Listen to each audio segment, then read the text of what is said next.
Hello students. तो आज class 9th में फिजिक्स का सेकंड चैप्टर जो चल रहा है, इसमें से बाकी मैंने सिलेबस में बता दिया था कि क्या डिलीट हुआ है। मोस्टली आप पढ़ तो पूरा syllabus low, but deleted point पे ध्यान नहीं देना, ठीक है।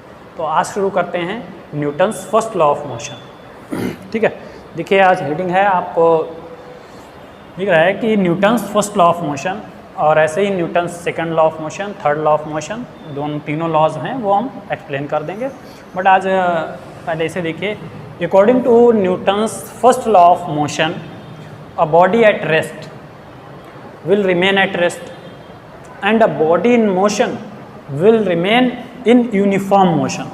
यहाँ पे देखिए uniform motion, unless an unbalanced force acts on it to change its states of rest or of a motion, है ना। यूनिफॉर्म मोशन, यूनिफॉर्म है, यूनिफॉर्म, यहाँ पे लिख लो यूनिफॉर्म, एम छूट गया, तो uniform of motion, uniform motion.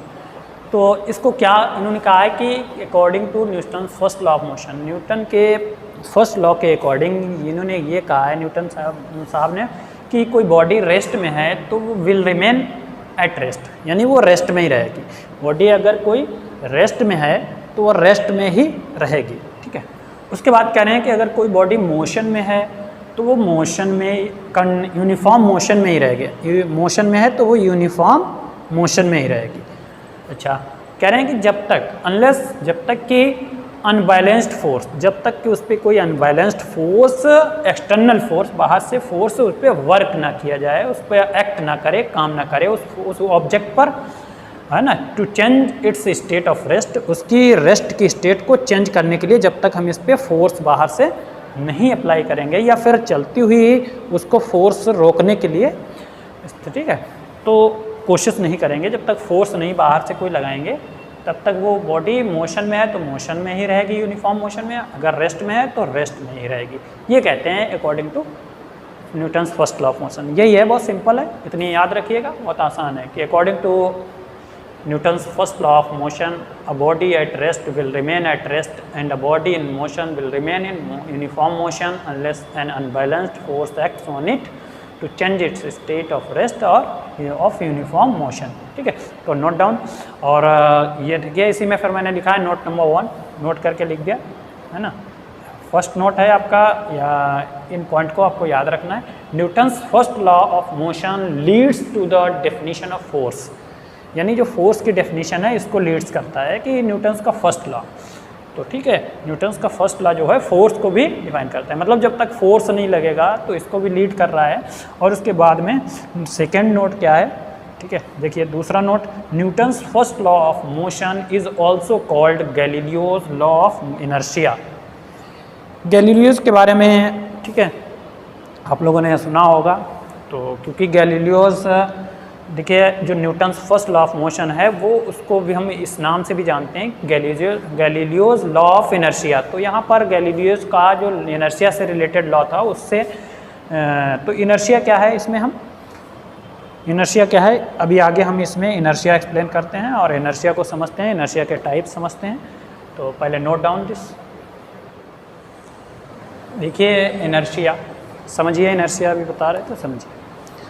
तो इनर्शिया क्या है, the tendency of a body to oppose any change in its state of rest और uniform motion is called inertia of the body. क्या बोला है कि इनर्शिया जो है वो किसी बॉडी की वो टेंडेंसी है। अब देखिए इनर्शिया मोस्टली लोगों बच्चों के समझ में नहीं आता है कि what is inertia, inertia, inertia. तो कोई भी बॉडी है उसकी ऐसी खुद की टेंडेंसी है ना, हर बॉडी की अपनी खुद की टेंडेंसी होती है। जैसे आपकी सोचने की टेंडेंसी अलग अलग सबकी है, ये क्या है, सोचने की जो टेंडेंसी है वो उसको एक्सप्लेन कर सकते हैं, उसको डिफ़ाइन कर सकते हैं, उसको किसी चीज़ से हम नहीं डिफ़ाइन कर सकते हैं। बट ऐसी कोई बॉडी है उसको, उसकी टेंडेंसी काहे की है, उसकी टेंडेंसी जो है अपोज करने की है। किसको अपोज करने की, oppose any change in its state of rest. यानी कोई भी ये बॉडी है, इसमें देखिए अभी ये बॉडी रेस्ट में है तो इसमें रेस्ट को अपोज करने की टेंडेंसी है, ठीक है। अगर ये मोशन में है तो इस बॉडी में अपने अंदर मोशन को अपोज करने की टेंडेंसी है। तो वही है कि टेंडेंसी कह सकते हैं, और is called inertia of the body. तो ये इनर्शिया है, ये मैंने ब्रैकेट में यहाँ लिख भी दिया है कि inertia resistance to change, inertia को कह सकते हैं रेजिस्टेंस टू चेंज, मतलब चेंज करने की जो रेजिस्टेंस है, विरोध करने की, बदलने की, किसी चीज़ की बदलने की जो विरोध है उसका, वही है। तो हिंदी में कह सकते हैं इनर्शिया, वैसे हिंदी में जड़त्व कहते हैं, बड़ा टफ हिंदी वर्ड है, ठीक है। तो ऑफ 3 टाइप्स, ये 3 टाइप इनर्शिया जो है 3 टाइप्स के है। Number first inertia of rest, inertia of rest, inertia of motion, inertia of direction. मैं 1 बाय 1 विद एग्जांपल अभी आपको एक्सप्लेन कर रहा हूँ। इनर्शिया ऑफ रेस्ट, ठीक है, inertia of motion, inertia of direction. तो first of all note down this definition. चलिए देखिए समझते हैं इनर्शिया ऑफ रेस्ट। तो inertia of rest, the resistance offered by a body to change its state of rest is called inertia of rest. क्या बोला है कि the resistance offered by a body, एक बॉडी के द्वारा जो ऑफर किया गया है, क्या ऑफर किया गया है, रेजिस्टेंस, रेजिस्टेंस, और काहे के लिए, to change it state of rest, उसकी रेस्ट की स्टेट को चेंज करने के लिए बॉडी द्वारा जो, ठीक है, ऑफर किया गया है, उसको हम क्या कहेंगे, इनर्शिया ऑफ रेस्ट कहेंगे। तो the resistance offered by a body to change its state, ठीक है। तो फॉर एग्जांपल हम जैसे समझते हैं, एग्जांपल बहुत सारे एग्जांपल्स हैं आपके सामने, अभी इसी से रिलेटेड मैं रखता हूँ। तो रिमेनिंग देखिए लिखा है, for removing dust from a carpet, अगर हमें कारपेट से एक डस्ट रिमूव करना है, ठीक है, तो क्या करेंगे, we hang the carpet and then beat it with a stick. जैसे ना मैंने हैंग करके और उसको स्टिक से बीट करेंगे, तो जब स्टिक से उसको बीट करेंगे, then beat it with a stick, due to the beating action, और इस बीटिंग एक्शन की वजह से the carpet moves along the stick, और कारपेट क्या करेगा, स्टिक के अलोंग में मूव करेगा, and the dust particle in a tendency to remain at rest, और डस्ट पार्टिकल जो हैं उनकी टेंडेंसी, वो चाहेंगे कि हम रेस्ट में रहें, वो उसका उस मोशन का विरोध करेंगे डस्ट पार्टिकल, और जब विरोध करेंगे तो क्या होगा, वो अटैच जो हैं उसमें छुड़े हुए तो छूट जाएंगे, get attach from the carpet, तो वहाँ से कारपेट से छूट जाएंगे, अलग हो जाएंगे, क्योंकि वो उस कारपेट के साथ में मूव नहीं करना चाहते हैं। ऐसे ही और एग्जांपल्स हैं, जैसे अचानक में अगर बस में बैठे हुए हैं, बस अचानक चलना स्टार्ट करे, तो क्या होता है कि हमारा upper part of a body जो है, जो पीछे की तरफ जो जर्क लग जाता है, मूव हो जाता है पीछे की तरफ। हम अचानक अगर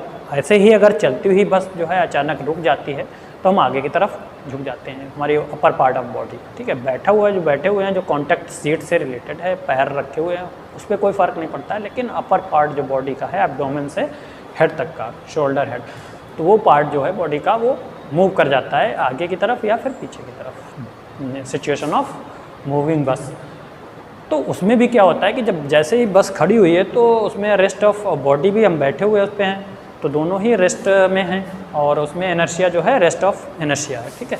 तो रेस्ट ऑफ इनर्शिया की वजह से अब क्या होगा कि जैसे ही बस चलना स्टार्ट करेगी, बस जैसे ही चलना स्टार्ट करेगी, तो हमारी बॉडी का जो लोअर पार्ट है, जो बस के कॉन्टैक्ट में है, वो तो उसके साथ में फ्रिक्शन फोर्स की वजह से रेस्ट में रहेगा, बट अपर पार्ट उसका विरोध उस मोशन का करेगा, यानी अपोज करेगा, जिससे कि वो पीछे की तरफ झुक जाएंगे, जर्क लगेगा तो झटका लगेगा। तो इसी तरीके से इससे हम बोलेंगे कि इनर्शिया ऑफ रेस्ट। तो रेस्ट के से देखिए, तो ये रेस्ट का इनर्शिया हो गया। ऐसे ही इनर्शिया, इसी में जब बस चलती हुई बस है तो उन्हें उसमें इनर्शिया ऑफ मोशन होगा, और अचानक रुक जाए तो उसमें जो हमें जर्क लगेगा तो वो इनर्शिया ऑफ मोशन होगा। तो इसी में अभी आगे भी समझ लेते हैं, और भी एग्जांपल हैं। जैसे आप एक एक्सपेरिमेंट कर सकते हो, एक खाली ग्लास लीजिए, ग्लास के ऊपर एक कार्डबोर्ड रखिए, पेपर, ठीक है, उसके ऊपर एक कॉइन रखिए बीच मिडिल में, और उस कार्डबोर्ड को एट रैंडम खींच लीजिए, ठीक है, अचानक से। तो इससे क्या, कॉइन जो है उसमें वो उस ग्लास में ही गिर जाएगा, उसके साथ नहीं जाएगा, ठीक है, कार्डबोर्ड के खींचेगा। तो ये एक एक्सपेरिमेंट, ये भी आपका इनर्शिया ऑफ रेस्ट का ही एग्जांपल है, क्योंकि वो जो वो है कॉइन जो है वो रेस्ट में है, और उस पर, ठीक है, और वो जैसे ही हम वो तेज़ी से कार्ड खींच लेते हैं तो वो वहीं पर रह जाता है, और वो रेस्ट में ही रहना चाहता है ना, तो इसलिए, ठीक है। तो ये नोट कर लीजिए, फिर हम इनर्शिया ऑफ मोशन के लिए देखिए। Inertia of motion, the resistance offered by a body to change its state of uniform motion is called inertia of motion. For example के लिए अगर हम समझते हैं when we switch off a fan, अगर हम कोई फ़ैन जो है स्विच ऑफ कर देते हैं और it continues to rotate for a while, कुछ देर तक पंखा जो है रोटेट होते रहता है क्योंकि due to inertia of motion की वजह से, इनर्शिया ऑफ मोशन की वजह से ये चलता रहता है। ऐसे ही जब हम बस से, और एग्जांपल है बस अगर चलती हुई बस में बैठे हुए हैं और वो अचानक अगर ब्रेक लेता है ड्राइवर तो रुक जाती है, तो उसमें हमारी बॉडी में जर्क लगता है और हम आगे की तरफ झुक जाते हैं। ये भी इनर्शिया ऑफ मोशन की वजह से ही हो रहा है, ठीक है। तो ऐसे एग्जांपल्स हैं, इसको नोट कर लीजिए, आप समझ लीजिए। Next one, inertia of direction, it means the resistance offered by a body to change its direction of motion is called inertia of direction. तो while हम अगर एग्जांपल से समझते हैं कि while a sharpening a edge of a knife it is rubbed against a rotating grinding wheel, the sparks produced leave the grinding wheel tangentially due to inertia of motion. अगर हम समझते हैं यहाँ पर देखिए, जैसे ये आप व्हील है और इस पर हम जब व्हील, आपने देखा होगा जब नाइफ छुरी को शार्प किया जाता है, इस पर ये घूमता है और इस पर ऐसे नाइफ को रखा जाता है और जहाँ पे उसे लगाते हैं तो उसमें से स्पार्क्स मतलब चिंगारी आग की जैसे निकलती हैं, लेकिन उनकी डायरेक्शन क्या होती है, वो किस तरफ जाती हैं, इस सर्कल पे जो टेंजेंट है, टेंजेंट ऐसे ड्रा करें इस पॉइंट पर, ठीक है, इस तरीके से, तो वो टेंजेंट के अलॉन्ग ऐसे जाते हैं, तो टेंजेंशियल उसे बोलते हैं, तभी लिखा है कि उनकी डायरेक्शन क्या होती है, टेंजेंशियल। लेकिन आपका ये सर्कल जो है वो ऐसे रोटेट हो रहा है ना, सर्कल जो है इस तरीके से रोटेट हो रहा है, बट उसमें से जो स्पार्क्स निकलती हैं वो टेंजेंशियल निकलती हैं, टेंजेंशियली। तो उनकी डायरेक्शन इनर्शिया ऑफ डायरेक्शन की वजह से ही टेंजेंशियली होती है, ठीक है। तो इसके बाद लास्ट पॉइंट इसी में है इनर्शिया एंड मास। इनर्शिया और मास में काफ़ी रिलेशन है। तो a heavier body offers more inertia than a lighter body, जो जिस बॉडी में मास ज़्यादा होगा मोस्टली उसे में इनर्शिया ज़्यादा होगी, ठीक है, उसको रजिस्ट करने की, मोशन को या डायरेक्शन को रजिस्ट करने की उसमें टेंडेंसी ज़्यादा होगी, ठीक है।